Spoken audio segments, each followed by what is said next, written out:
Kami berbincang langsung dengan penasihat hukum Richard Eliezer terkait tuntutan yang diterima kliennya. Kami juga bertanya langsung kepada Komisi Kejaksaan terkait kinerja jaksa penuntut umum.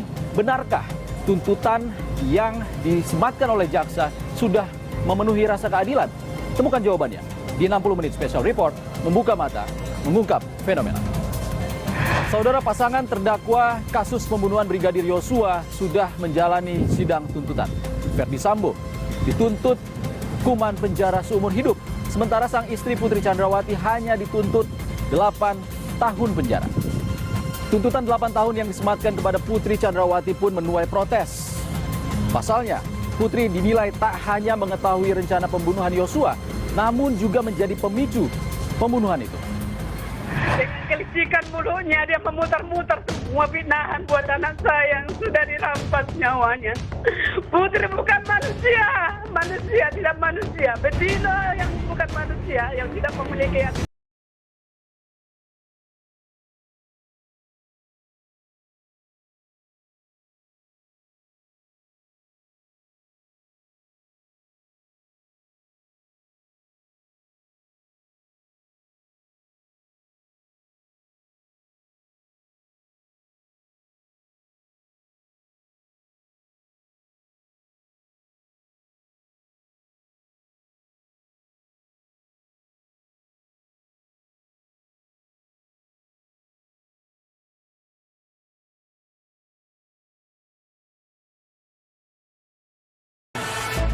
Dengan tuntutan yang sama 8 tahun untuk yang sudah mengetahui matang-matang persiapan perencanaan pembunuhan ini.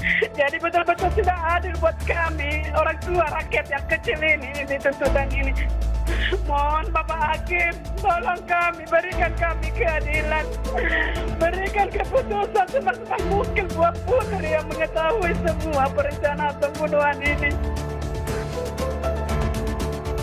Harapan kami Pak Hakim yang mulia utusan Tuhan, tolong kami diberi keadilan yang seadil-adilnya Bapak. Setelah 4 bulan berjalan, persidangan kasus pembunuhan Brigadir Yosua Huta Barat memasuki babak akhir.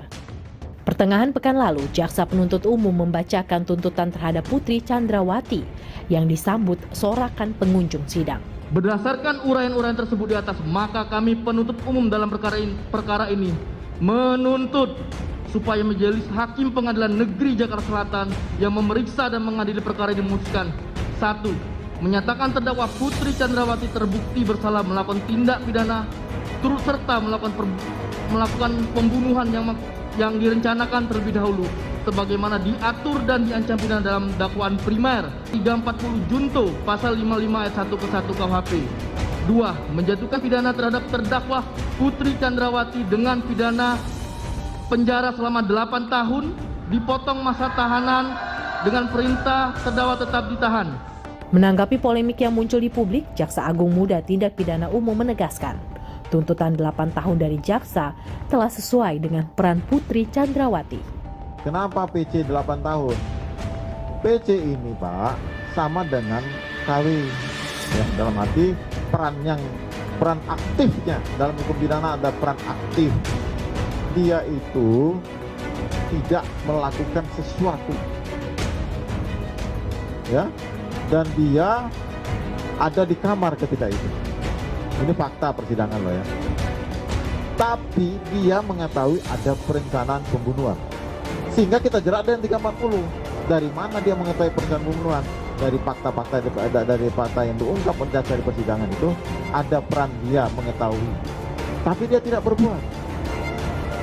Peran Putri Chandrawati merencanakan pembunuhan Yosua pun masih jadi perdebatan, termasuk pertemuan Verdi Sambo dan Putri Chandrawati dengan 3 terdakwa lain di lantai 3 Rumah Saguling.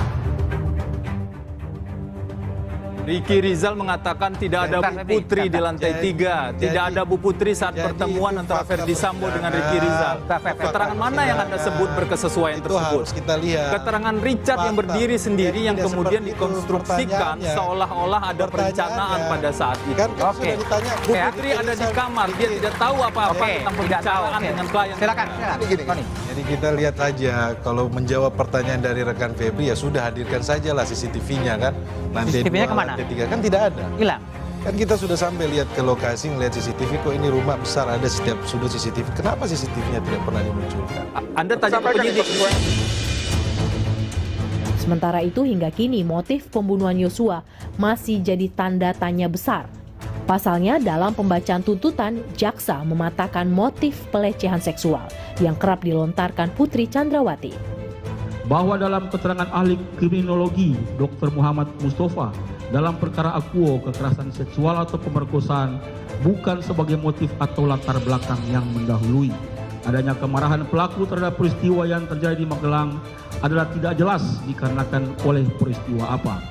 Hal tersebut dikuatkan dengan adanya hasil pemeriksaan poligraf menerangkan bahwa jawaban terdakwa Putri Chandrawati yang mengatakan ia tidak berselingkuh dengan korban Nofriansyah adalah berbohong dengan hasil pemeriksaan -25.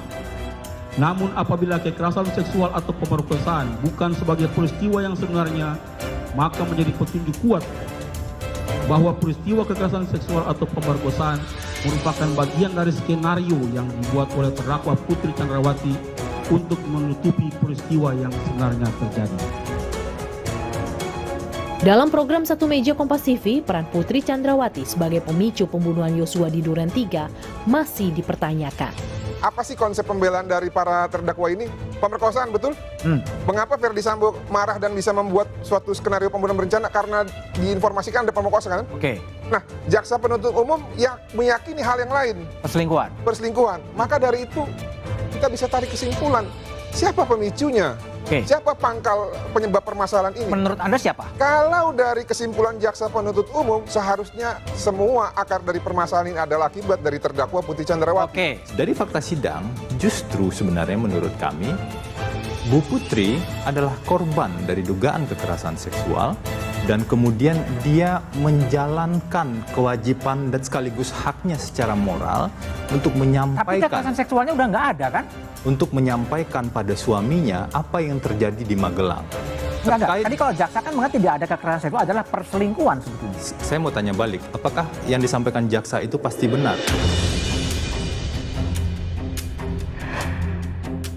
Sebelumnya, sang mantan jenderal bintang 2 Verdi Sambo dituntut penjara seumur hidup oleh jaksa setelah dinilai terbukti merencanakan pembunuhan Yosua.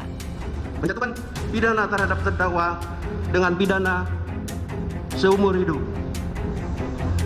Menyatakan barang bukti berupa mulai A sampai 41 dikembalikan kepada JPU untuk digunakan dalam perkara atas nama Hendra Kurniawan dan kawan-kawan. Sambo dituntut penjara seumur hidup karena jaksa menilai tak ada hal yang dapat meringankan Verdi Sambo dari dakwaan pembunuhan berencana. Terdakwa mengakibatkan hilangnya nyawa korban Nofriansyah Yosua Huta Barat dan luka dan duka yang mendalam bagi keluarganya. Terdakwa berbelit dan tidak mengakui perbuatannya dan memberikan keterangan di persidangan. Akibat perbuatan terdakwa menimbulkan keresahan dan kegaduhan yang meluas di masyarakat. Perbuatan terdakwa tidak sepantasnya dilakukan dalam kedudukannya sebagai aparatur penegak hukum dan petinggi Polri. Perbuatan terdakwa telah mencoreng institusi Polri di mata masyarakat Indonesia dan dunia internasional. Perbuatan terdakwa telah menyebabkan banyaknya anggota Polri lainnya turut terlibat. Hal-hal yang meringankan tidak ada. Jaksa menyimpulkan Verdi Sambo merencanakan pembunuhan Yosua setelah mendengar cerita peristiwa Magelang dari Putri Chandrawati. Mendengar cerita tersebut, terdakwa Verdi Sambo mengatakan akan mengkonfirmasi kepada korban Nofriansyah Yosua Huta Barat nanti malam. Kemudian terdakwa Verdi Sambo mulai merencanakan dengan memikirkan serta menimbang-nimbang dan kemudian menentukan waktu, tempat, cara atau alat yang akan digunakan untuk pembunuhan tersebut. Jaksa juga menilai Sambo memerintahkan ajudannya untuk eksekusi rencana penembakan Yosua Huta Barat. Rencana itu disanggupi Richard Eliezer setelah Ricky Rizal menolak perintah Sambo. Kemudian terdakwa Verdi Sambo berpikir dengan tenang, menyampaikan rencananya kepada saksi Richard Eliezer Pudihang Lumiu yang terlebih dahulu menceritakan peristiwa Magelang. Kemudian terdakwa Verdi Sambo secara sadar dan tenang menyampaikan maksudnya atau niatnya kepada saksi Richard Eliezer Pudihang Lumiu dengan perkataan, "Kamu sanggup gak tembak Joshua?" Dijawab, "Siap, Komandan." Bahwa untuk melaksanakan maksud tujuan terdakwa Ferdisambo kemudian memberikan alat berupa 1 kotak peluru kepada saksi Richard Eliezer Pudihang Lumiu untuk menambahkan magazin dengan peluru untuk digunakan menembak atau menghilangkan jiwa korban Nofriansah Yosua Huta Barat. Dalam tuntutannya, jaksa pun menyebut Sambo terbukti turut menembak Yosua pada bagian kepala berdasarkan keterangan ahli balistik, ahli forensik, dan barang bukti sisa peluru Eliezer. Menanggapi tuntutan jaksa, penasihat hukum Ferdisambo menilai surat tuntutan jaksa tidak lengkap menyajikan fakta persidangan. Hakim akan ada waktu yang cukup bagi kami 1 minggu untuk menyiapkan tanggapan yang nanti akan kami muat dalam pembelaan pledoi, baik nanti disampaikan oleh Pak Ferdisambo secara pribadi maupun kami sebagai penasihat hukum. Jadi bagian tadi yang tidak lengkap disajikan secara utuh dari fakta persidangan yang sebenarnya sudah diungkapkan dalam sejak persidangan pertama, terutama di agenda acara pembuktian ya, dari keterangan saksi-saksi maupun alat bukti gitu. Tak puas dengan tuntutan jaksa, Ibunda Brigadir Yosua Huta Barat berharap hakim akan menjatuhkan hukuman lebih berat untuk Ferdisambo. Biarlah Pak Hakim yang mulia memutuskan nanti persidangan atau tuntutan yang seadil-adilnya buat kami, agar kami diberikan yaitu hukuman yang seadil-adilnya terlebih kepada anak kami Nofriansah Yosua yang telah terbunuh dengan sadis, keji, dan biadab. Sementara itu terdakwa Richard Eliezer dituntut hukuman 12 tahun penjara. Beberapa pihak menilai hukuman itu tak pantas diberikan kepada Richard Eliezer mengingat posisinya sebagai justice kolaborator dalam kasus pembunuhan Yosua. 60 menit special report segera kembali. Terdakwa Richard Eliezer Pudihang Lumiu dengan pidana penjara selama 12 tahun dengan perintah agar terdakwa tetap ditahan, dipotong masa penangkapan.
60 menit special report membuka mata mengungkap fenomena. 12 tahun penjara. Itulah tuntutan yang disematkan jaksa penuntut umum pada terdakwa Richard Eliezer, sang justice kolaborator.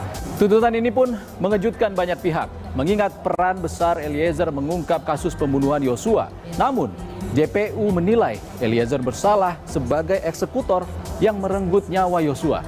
Sementara itu, Kuat Ma'ruf dan Ricky Rizal dituntut 8 tahun penjara karena dinilai terlibat dan mengetahui skenario pembunuhan Yosua. Menjatuhkan pidana terhadap terdakwa Richard Eliezer Pudium Lumiu dengan pidana penjara selama 12 tahun dengan perintah agar terdakwa tetap ditahan, dipotong masa penangkapan.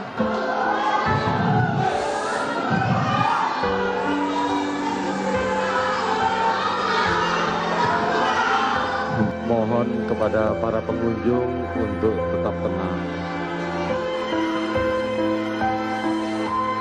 Mohon kepada pengunjung untuk tetap tenang. Tolong hargai persidangan.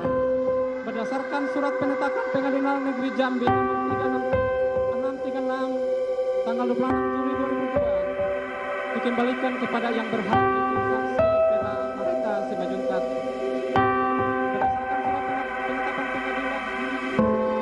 Richard Eliezer tak kuasa menahan tangis dan tertunduk lesu saat jaksa membacakan tuntutan 12 tahun penjara atas kasus pembunuhan berencana Brigadir Yosua. Tak hanya Richard, pengunjung sidang turut sontak terkejut mendengar tuntutan jaksa. Kegaduhan pun terjadi hingga Ketua Majelis Hakim terpaksa menghentikan sidang sementara untuk menertibkan sidang. Petugas keamanan, mohon kami bantuan untuk mengeluarkan para pendukung. Tolong dikeluarkan. Kepada para pengunjung, apabila tidak bisa tenang, maka kami akan skor dan sidang akan kami tunda.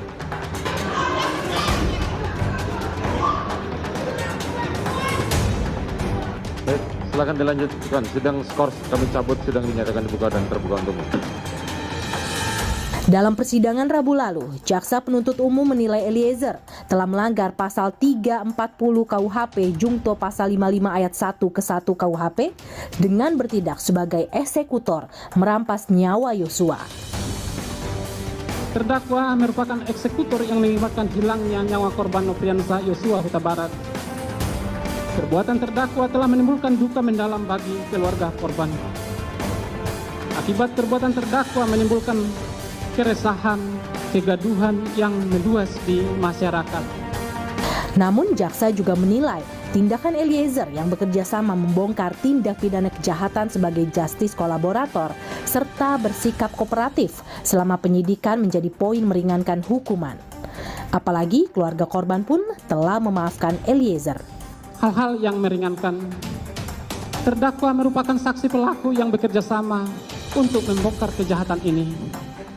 Terdakwa belum pernah dihukum, berlaku sopan dan kooperatif di persidangan. Terdakwa menyesali perbuatannya, serta perbuatan terdakwa telah dimaafkan oleh keluarga korban. Usai sidang, Eliezer tampak memeluk kuasa hukumnya.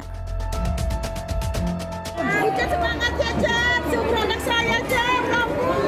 Cat, God bless ya, Cat ya. Semangat ya, Cat. Di luar persidangan, pengunjung berkerumun dan terus melontarkan seruan untuk menyemangati Eliezer.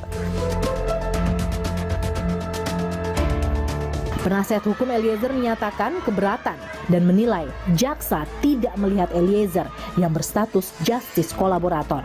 Nota pembelaan atau pledoi akan disiapkan 7 hari ke depan.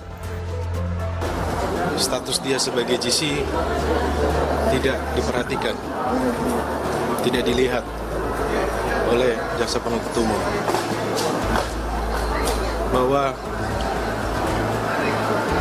kami melihat bahwa perjuangan dari awal bagaimana Richard Eliezer yang coba konsisten dan ketika dia harus berani mengambil sikap, kemudian dia berani berkata jujur dari proses penyidikan sampai proses persidangan. Kami akan terus berjuang, bahwa perjuangan kami tidak akan sampai di sini. kami masih yakin bahwa keadilan ada untuk orang kecil. Keadilan ada untuk orang yang tertindas.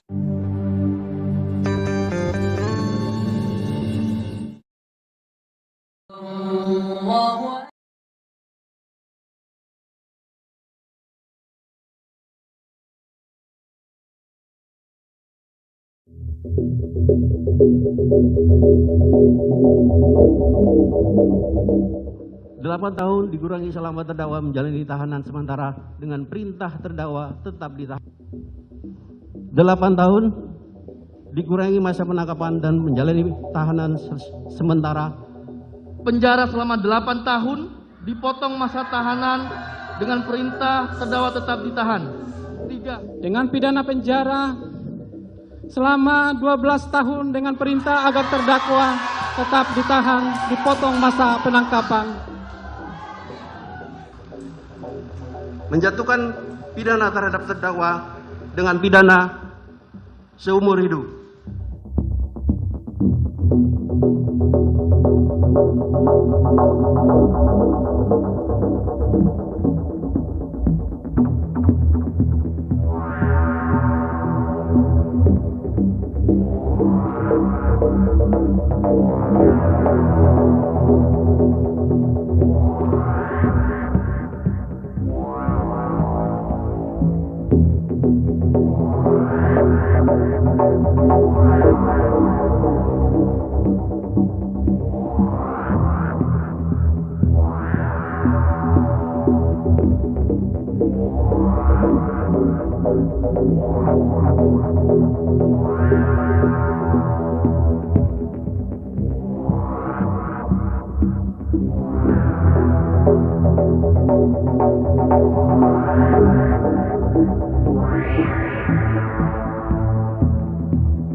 Menjatuhkan pidana terhadap terdakwa dengan pidana seumur hidup. Menyatakan barang bukti berupa mulai A sampai 41. 2. Menjatuhkan pidana terhadap terdakwa Putri Chandrawati dengan pidana penjara selama 8 tahun, dipotong masa tahanan dengan perintah terdakwa tetap ditahan. 3. Menyatakan barang bukti berupa harapan kita untuk tuntutan yang sudah dibacakan oleh jaksa penuntut umum di Pengadilan Negeri Jakarta Selatan, memang di sana menurut penilaian kami sangat janggal. Soalnya tuntutan yang dituntut jaksa penuntut umum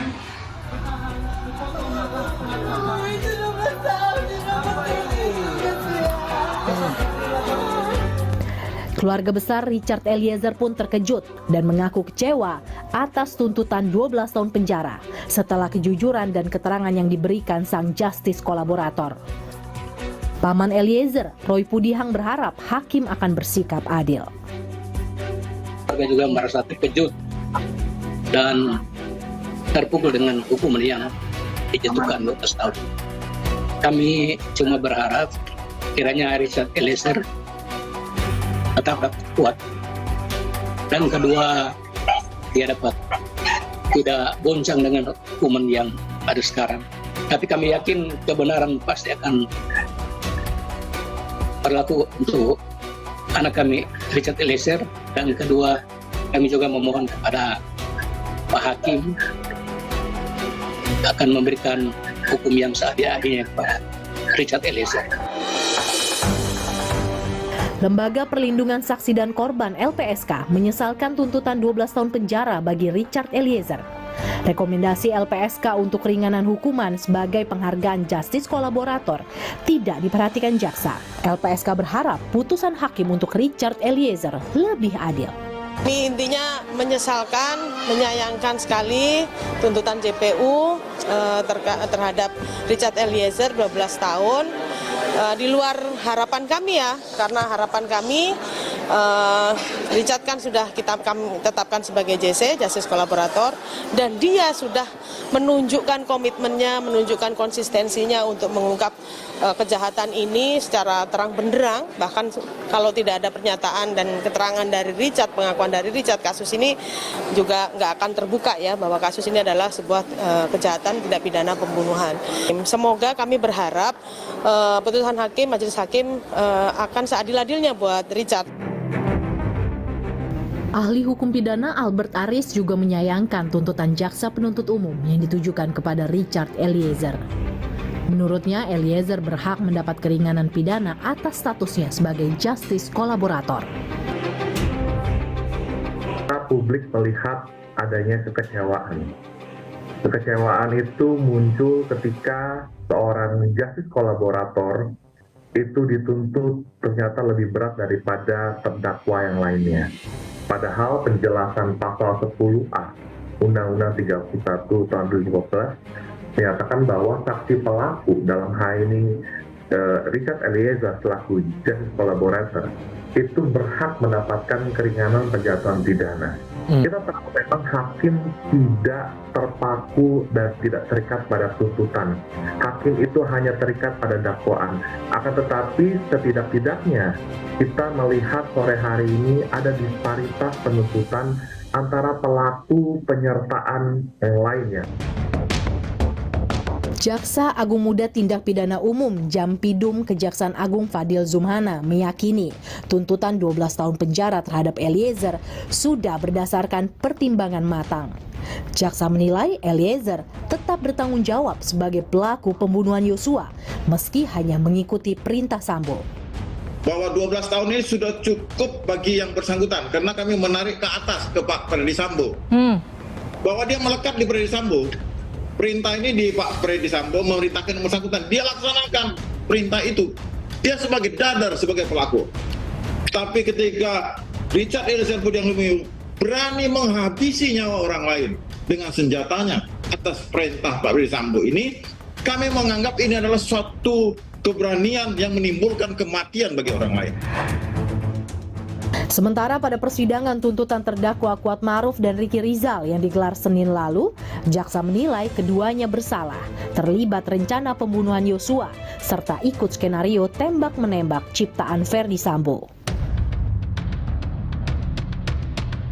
Tindakan Kuatmaruf di rumah Duren 3 Jakarta Selatan menutup sejumlah pintu dan jendela dinilai jaksa sebagai peran aktif Kuatmaruf untuk mencegah Yosua kabur dan meredam suara penembakan.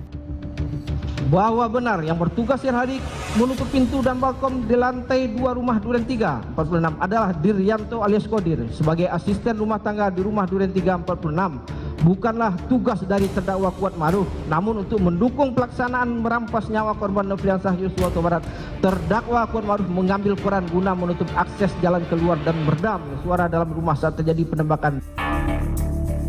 Atas perannya, jaksa menilai Kuatmaruf bersalah terlibat pembunuhan berencana Brigadir Yosua dengan tuntutan 8 tahun penjara. Tuntutan 8 tahun penjara pun disematkan jaksa kepada terdakwa Ricky Rizal. Pasalnya, jaksa menganggap Ricky memiliki kehendak yang sama dengan Kuatmaruf sejak peristiwa di Magelang. Dalam tuntutannya, jaksa menilai tindakan Ricky mengamankan senjata api milik Yosua sebagai tindakan memuluskan skenario Ferdy Sambo. Pengamanan terhadap senjata api jenis HS nomor seri H23301 milik korban Nofriansah Yosua Huta Barat ke dashboard mobil Lexus dan penyerahan senjata api jenis Steyr A oleh terdakwa Ricky Rizal Wibowo kepada saksi Richard Eliezer Pudiang Lumiu yang kemudian meletakkan di bagian kaki kursi depan sebelah kiri mobil Lexus yang ditumpangi oleh saksi Putri Candrawati adalah respon dalam bentuk kehendak dan rencana terdakwa Ricky Rizal Wibowo sebagai ajudan yang sudah terlatih untuk memuluskan dan mendukung kehendak saksi Ferdy Sambo yang berencana meminta bantuan kepada mereka untuk memberikan backup kepada saksi Ferdy Sambo apabila korban Nofriansah Yosua Huta Barat ada melakukan perlawanan pada saat dilakukan konfirmasi di Jakarta. Majelis Hakim memberikan waktu 1 minggu kepada penasehat hukum Kuatmaruf dan Ricky Rizal untuk menyusun pembelaan yang akan disampaikan pekan depan. Lalu apa saja yang akan jadi poin pembelaan Richard Eliezer nanti? 60 menit special report. Segera kembali. Harapan kami Majelis Hakim sebagai wakil Tuhan bisa menorehkan tinta emas keadilan untuk masyarakat kecil, di mana kalau di sini masyarakat kecil yang tidak mampu itu adalah Richard Eliezer.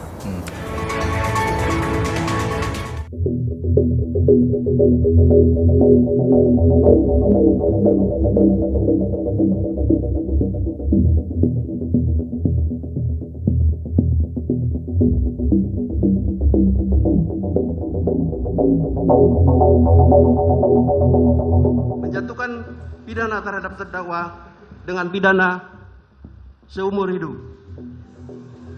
Menyatakan barang bukti berupa mulai A sampai 41. 2. Menjatuhkan pidana terhadap terdakwa Putri Chandrawati dengan pidana penjara selama 8 tahun, dipotong masa tahanan dengan perintah terdakwa tetap ditahan. 3. Menyatakan barang bukti berupa harapan kita untuk tuntutan yang sudah dibacakan oleh jaksa penuntut umum di Pengadilan Negeri Jakarta Selatan memang di sana menurut penilaian kami sangat janggal. Soalnya tuntutan yang dituntut jaksa penuntut umum hanya 8 tahun, sedangkan dakwaan yang didakwakan sama para tersangka yaitu dakwaan pasal 340.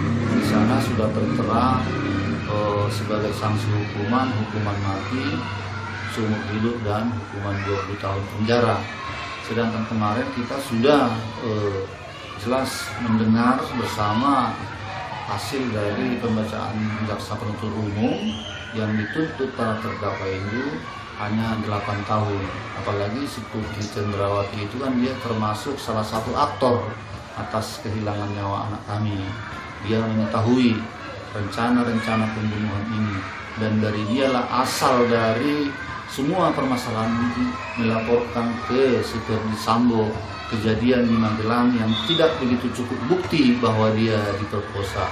Jadi kami sangat berharap sekali keluarga, apalagi kami orang tua daripada almarhum Joshua, kepada Bapak Presiden Jokowi, kepada Bapak Mahfud MD, Menko Polhukam, kami sangat berharap untuk diberikan perhatiannya tentang penegakan hukum yang ada di Indonesia ini, terutama di pengadilan di negeri Jakarta Selatan, agar kami memperoleh keadilan di dalam musibah ini.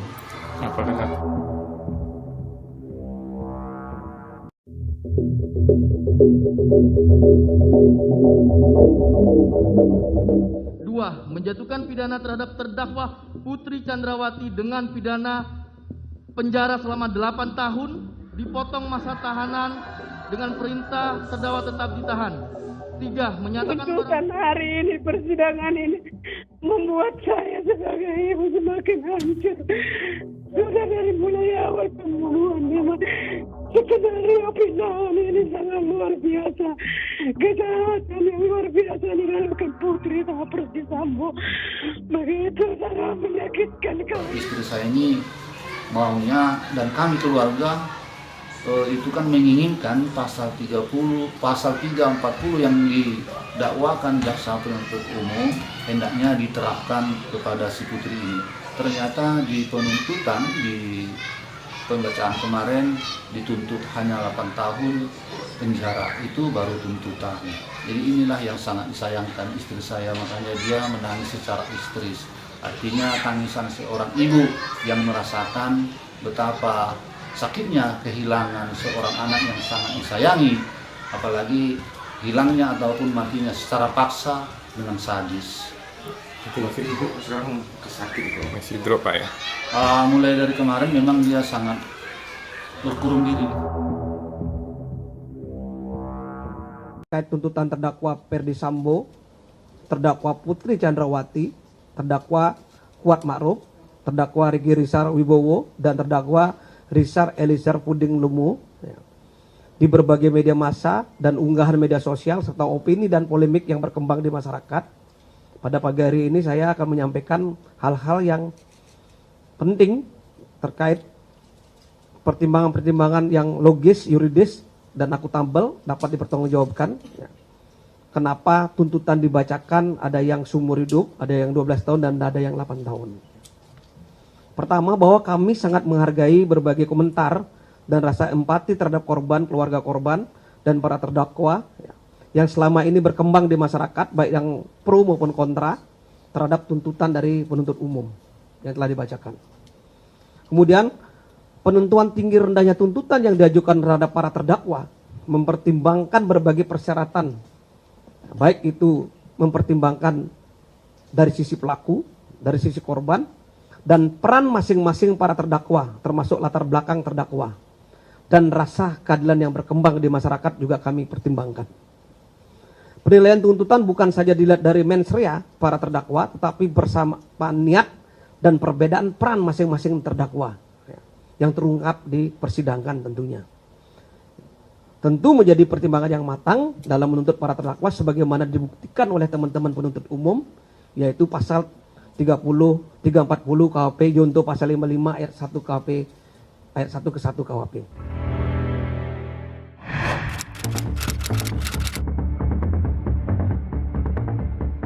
Kalau menurut saya Eliezer tuh karena penembaknya langsung mungkin bisa 20 tahun, tapi karena dia ada justice collaborator harusnya bisa 8 tahun atau lebih rendah. Itu mungkin merupakan konsekuensi hukum ya. Itu sih kata saya emang nggak adil gitu kalau bisa diringanin hukumannya ya. Karena emang kayaknya nggak bersalah gitu. Saudara, masih bersama 60 menit special report membuka mata mengungkap fenomena. Ada waktu 1 pekan bagi penasihat hukum dan kubu Richard Eliezer untuk menyusun nota pembelaan atau pledoi yang akan dibacakan nanti. Lalu apa saja yang akan menjadi poin pembelaan dari Richard Eliezer sang justice kolaborator dalam kasus pembunuhan Brigadir Yosua? Akan kita bahas langsung bersama penasihat hukum Richard Eliezer, Roni Talapesi. Bung Roni, selamat sore, sudah bergabung di 60 menit special report. Terima kasih di tengah kesibukan menyusun pledoi yang akan segera dibacakan oleh Richard Eliezer nanti. Tapi satu hal yang jadi perbincangan publik setelah pembacaan tuntutan oleh jaksa 12 tahun untuk Richard Eliezer. Eliezer terdiam, tidak ada sepatah kata pun. Apa yang disampaikan kepada penasihat hukum? Klien saya ini, Barada Richard Eliezer Pudiang Lumiu, kaget, shock. Dan kami juga pun tim penasihat hukum terdiam.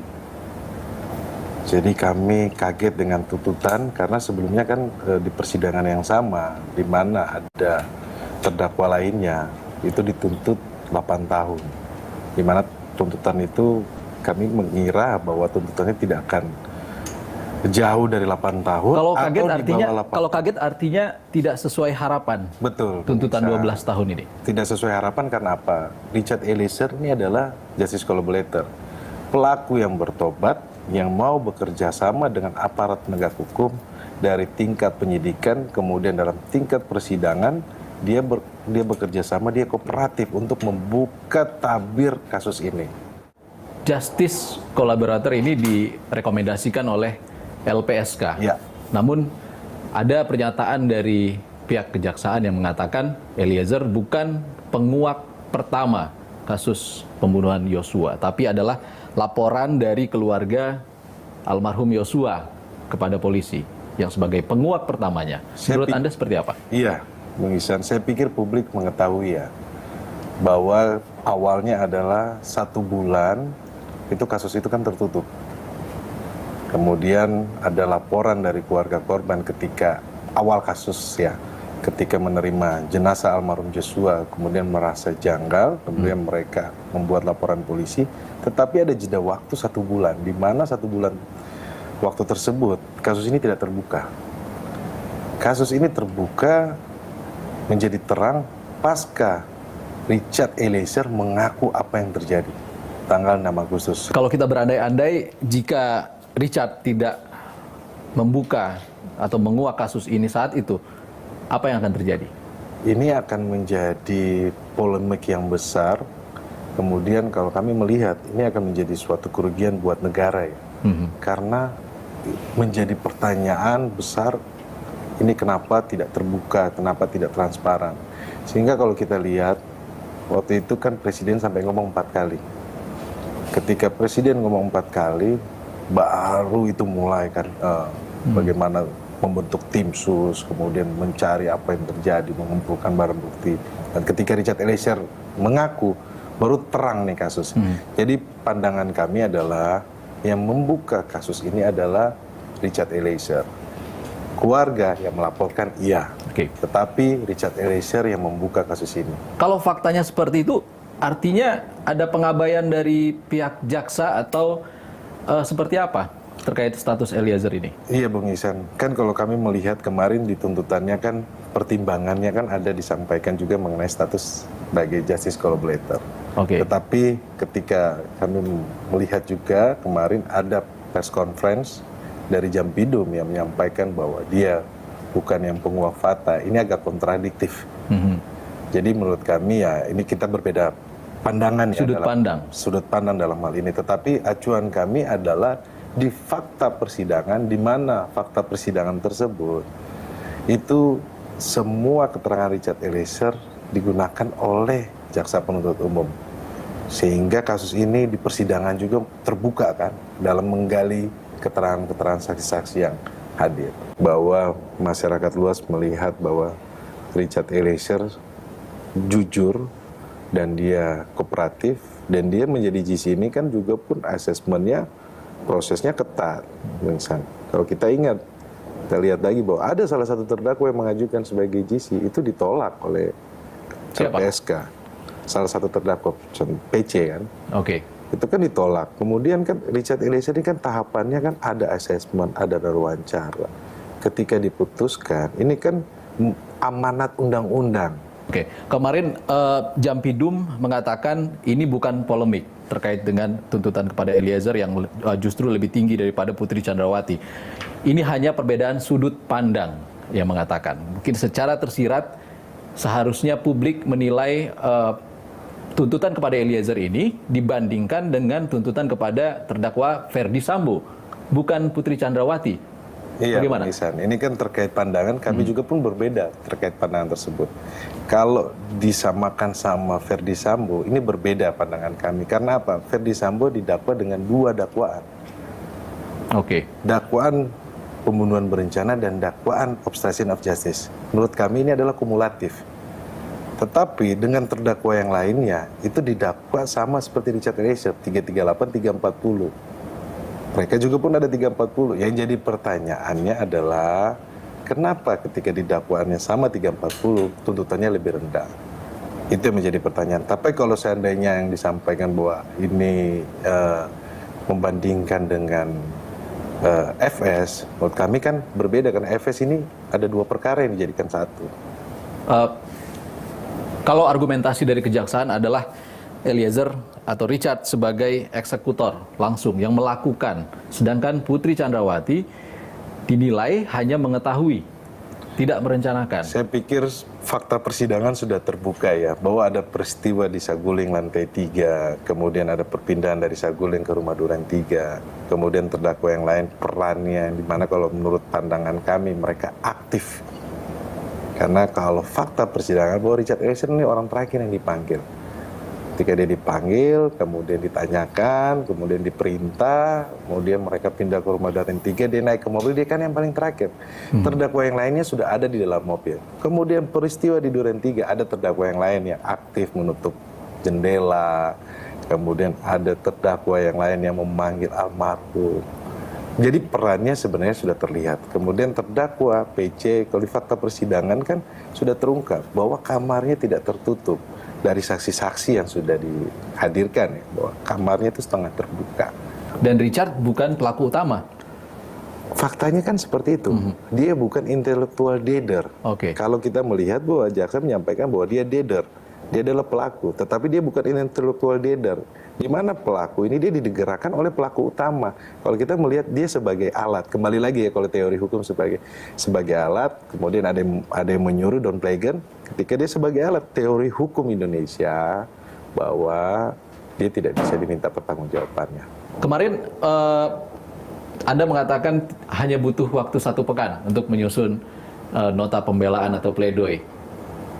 Apa kira-kira yang akan disampaikan Richard? Dari awal, Bung Isan kita sudah sampaikan bahwa ketika Richard Eliezer kooperatif, kami tim penasihat hukum juga menunjukkan sikap yang sama. Karena ini merupakan sikap dari klien kami. Jadi dari awal persidangan ketika kita tidak mengajukan eksepsi, kita mau persidangan ini biar cepat. Kita langsung minta pembuktian saksi. Karena kan menganut asas peradilan cepat, murah, sederhana. Ada dalam kemarin disampaikan tuntutan, kami memohon kepada majelis hakim, kami cukup 1 minggu. Nah, terkait dengan apa yang akan kita sampaikan di dalam nota pembelaan pledoi, hal-hal yang meringankan tentunya kan, fakta persidangan sudah kita lihat bersama.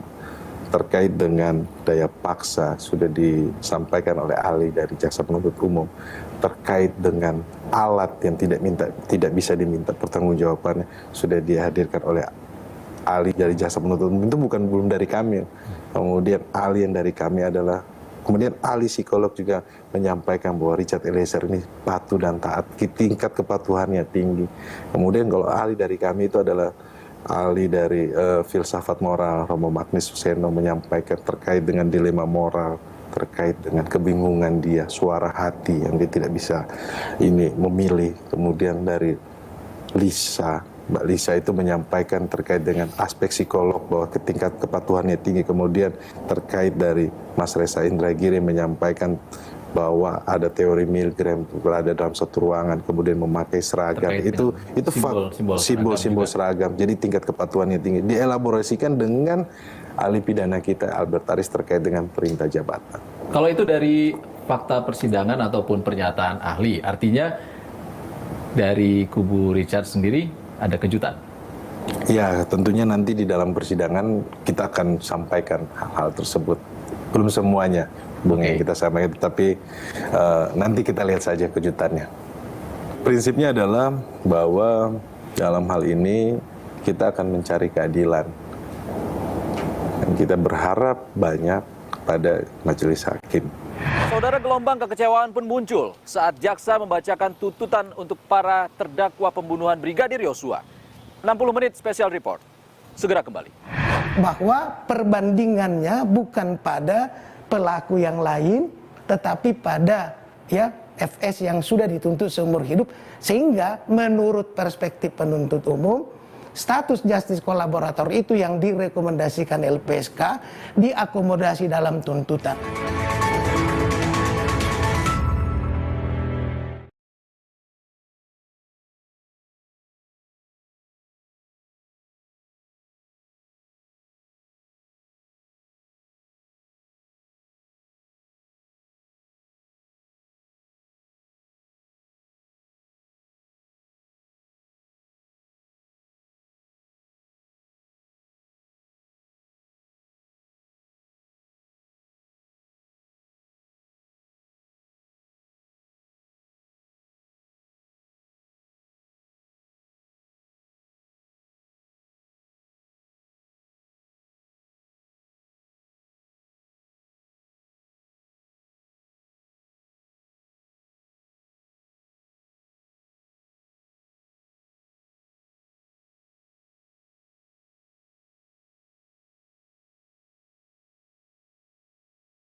Menurut saya belum, karena kan yang membuka kasus ini adalah Baradae ya. Sedangkan Baradae yang diberikan hukuman 12 tahun. Sedangkan Ibu PC dan Bapak Kuat Ma'ruf serta Ricky itu hanya diberi tuntutan 8 tahun. Padahal yang membuka kasus terang ini kan Baradae. Menurut pendapat saya lebih baik hukuman lebih dari seumur hidup. Bisa jadi hukuman mati. Kalau menurut saya hakim bisa mempertimbangkan lagi mungkin ya seadil-adilnya, karena memang ini pelaku kejahatan yang mungkin tindak pidana serius gitu, pembunuhan berencana. Kalau memang tidak bisa hukuman mati ya hukuman seumur hidup juga menurut saya udah cocok lah. Anda kembali di 60 menit Special Report membuka mata mengungkap fenomena. Saudara, persidangan kasus pembunuhan Brigadir Yosua mencuri perhatian publik dari awal persidangan hingga tuntutan yang disampaikan jaksa menimbulkan pro kontra di masyarakat. Komisi Kejaksaan salah satu lembaga yang mengawasi kerja tim Korps Adiaksa dalam melakukan pembuktian di persidangan. Kita akan tanyakan langsung kepada Komisi Kejaksaan bagaimana pengawasan yang sudah dilakukan Komisi Kejaksaan terhadap jaksa yang bertugas dalam persidangan kasus pembunuhan Brigadir Yosua. Kita sudah bersama dengan Ketua Komisi Kejaksaan, Barita Simanjuntak. Terima kasih, Pak Barita. Terima sudah kasih. Bersedia didatangi oleh tim 60 Menit Special Report. Pak Barita, dari 4 bulan perjalanan persidangan pembunuhan Brigadir Yosua, apa catatan khusus yang dimiliki oleh Komisi Kejaksaan? Ya. Yang pertama tentunya ini proses persidangan masih berjalan.